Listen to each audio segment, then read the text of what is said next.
Hello friends, അസ്സലാമു അലൈക്കും. Welcome back to Fiz kitchen.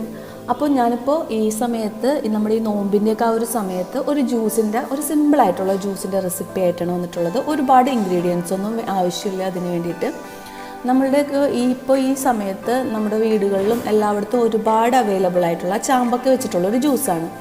ഈ നോമ്പിൻ്റെ സമയത്തായാലും നമുക്ക് നോമ്പ് തുറയുടെ സമയത്ത് നമുക്ക് എങ്ങനെയായാലും പെട്ടെന്ന് എടുക്കാൻ പറ്റിയിട്ടുള്ള ജ്യൂസാണ്. അത് മാത്രമല്ല ഈ ചൂടിൻ്റെയൊക്കെ ഈ സമയത്ത് ഭയങ്കരമായിട്ട് റിഫ്രഷിംഗ് ആയിട്ടുള്ള ഒരു തരത്തിലുള്ള ജ്യൂസാണ്. വളരെ സിമ്പിളായിട്ട് നമുക്ക് ഉണ്ടാക്കിയെടുക്കുകയും ചെയ്യാം.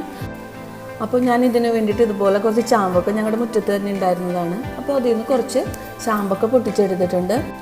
അപ്പോൾ ഞാൻ പൊട്ടിച്ചെടുത്ത ചാമ്പക്കെല്ലാം ഇതുപോലെ ഒരു പാത്രത്തിലോട്ട് ഇട്ടെടുത്തിട്ടുണ്ട്. ഇനി ഇതിപ്പോൾ നന്നായിട്ടൊന്ന് കഴുകി ക്ലീൻ ചെയ്തിട്ട് വരാം. ഈ ചാമ്പക്കയുടെ ക്ലീനിങ് എന്ന് പറയുന്നത് അത്ര വലിയ ബുദ്ധിമുട്ടുള്ളതൊന്നുമല്ല. കൈ വെച്ചിട്ട് ഇതുപോലെ ഒന്ന് അമർത്തി കൊടുത്താൽ തന്നെ അതിങ്ങനെ പൊളിഞ്ഞു പോരും. ഇതിൻ്റെ അകത്ത് 2 സീഡ് ഉണ്ടാവും, അതെടുത്ത് മാറ്റുക. അതിൻ്റെ മുകളിൽ കാണുന്ന ആ പൂ പോലുള്ള സംഭവത്തിൻ്റെ ഉള്ളിൽ നിന്നും കുറച്ച് ആ പൂവിൻ്റെ അതായ കുറച്ച് സംഭവങ്ങളുണ്ടാവും. അതുകൂടെ ഒന്ന് ക്ലീൻ ചെയ്ത് കഴിഞ്ഞാൽ നമ്മുടെ ചാമ്പക്ക നല്ല ക്ലീനായിട്ട് കിട്ടും. അപ്പോൾ ഇതുപോലെ നമുക്ക് എല്ലാ ചാമ്പക്കയും പെട്ടെന്ന് തന്നെ ക്ലീൻ ചെയ്തെടുക്കണം.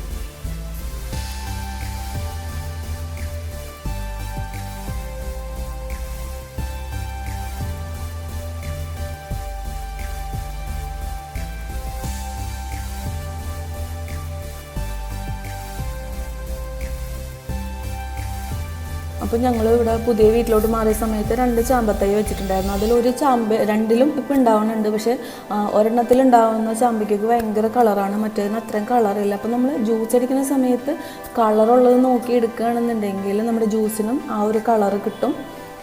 പിന്നെ ഇത് ഭയങ്കര ടേസ്റ്റുള്ളൊരു ജ്യൂസാണ് കേട്ടോ. ഞാൻ ഇത് 1-2 തവണ മാത്രമേ ഉണ്ടാക്കിയിട്ടുള്ളൂ. നമുക്കിത് എപ്പോഴും ഒന്നും ഉണ്ടാവില്ല, ഈ ഒരു സീസണിലല്ലേ ഇത് ഉണ്ടാകുള്ളൂ. അപ്പോൾ നമ്മുടെ ചാമ്പക്ക ജ്യൂസിലേക്ക് വേണ്ടിയിട്ടുള്ള ഇൻഗ്രീഡിയൻസ് എന്തൊക്കെയാണെന്ന് നോക്കാം. അതിന് വേണ്ടിയിട്ട് ഞാനിപ്പോൾ ഇവിടെ ഒരു ടീസ്പൂൺ ചെറുനാരങ്ങയുടെ നീരെടുത്തിട്ടുണ്ട്. ഒരു ചെറിയ കഷ്ണം ഇഞ്ചി നന്നായിട്ട് ചെറുതായിട്ട് അരിഞ്ഞെടുത്തിട്ടുണ്ട്.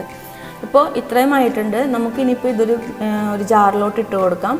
അപ്പോൾ നമ്മൾ ക്ലീനാക്കി വെച്ചിട്ടുള്ള ചാമ്പക്കെല്ലാം ഇതുപോലെ ഒരു ജാറിലോട്ട് ഇട്ട് കൊടുത്ത ശേഷം നമ്മൾ എടുത്ത് വെച്ചിട്ടുള്ള ചെറുനാരങ്ങയുടെ നീരും ഇഞ്ചിയും കൂടെ തന്നെ ഇട്ട് കൊടുക്കാം.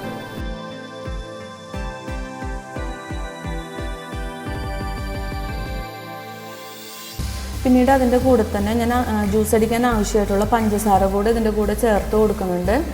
അപ്പോൾ എന്നിട്ട് പിന്നെ ഇതിലേക്ക് കുറച്ച് മാത്രം വെള്ളം ആണ് ചേർത്ത് കൊടുക്കുന്നത്. അതായത് ഞാൻ തണുത്ത വെള്ളമാണ് ഇതിലോട്ട് ചേർത്ത് കൊടുക്കുന്നത്. അല്ലെന്നുണ്ടെങ്കിൽ നിങ്ങൾക്ക് തണുത്ത വെള്ളം ഇല്ലയെന്നുണ്ടെങ്കിൽ ലാസ്റ്റ് ഉണ്ടാക്കി കഴിഞ്ഞ ശേഷം നിങ്ങൾക്ക് ഐസ് ക്യൂബ് എന്തെങ്കിലും ഇട്ടിട്ട് സെർവ് ചെയ്യാൻ പറ്റും. ഞാനിപ്പോൾ ഏതായാലും തണുത്ത വെള്ളം ഒഴിച്ചു കൊടുക്കുന്നുണ്ട്. കുറച്ച് മാത്രം തണുത്ത വെള്ളം ഒഴിച്ചു കൊടുത്ത ശേഷം ഇത് നന്നായിട്ട് നമുക്ക് മിക്സിയുടെ ജാറിലിട്ട് അരച്ചെടുക്കാം.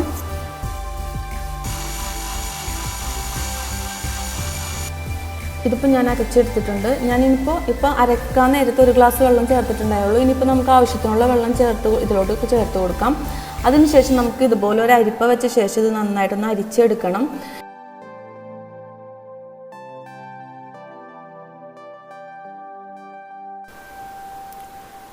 നമ്മളിതുപോലെ അരിക്കുമ്പോൾ തന്നെ ഇതിൻ്റെ മുകളിൽ കാണാം നമ്മൾ എത്ര അരച്ചു കഴിഞ്ഞാലും ഇതുപോലെ തന്നെ ഉണ്ടാകുള്ളൂ. ഞാനൊരിക്കലും ഇതുപോലെ അരിക്കാണ്ടാണ് ജ്യൂസ് റെഡിയാക്കിയത്. അപ്പം അന്നേരം അത് കുടിച്ച സമയത്ത് നമ്മുടെ വായിൽ ഇങ്ങനെ തടയുമ്പോൾ അതൊരു വല്ലാത്തൊരു ബുദ്ധിമുട്ടാണ്.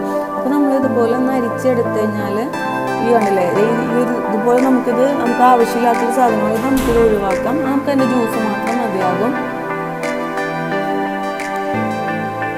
അങ്ങനെ നമ്മുടെ ഇവിടെ ചാമ്പക്ക ജ്യൂസ് റെഡി ആയിട്ടുണ്ട്. നമുക്കിപ്പോൾ വേണമെന്നുണ്ടെങ്കിൽ കസ്കസ് ഉണ്ടെങ്കിലോ ഐസ് ക്യൂബ് ഉണ്ടെങ്കിലോ നമുക്ക് ഇട്ട് കഴിഞ്ഞാൽ കുറച്ചുകൂടെ ഒരു ഭംഗി ഉണ്ടാവും. കസ്കസ് ഉണ്ടെങ്കിൽ നമ്മുടെ ശരീരത്തിന് ഒരുപാട് നല്ലതാണ് ജ്യൂസിലൊക്കെ അത് ഇടുന്നത്.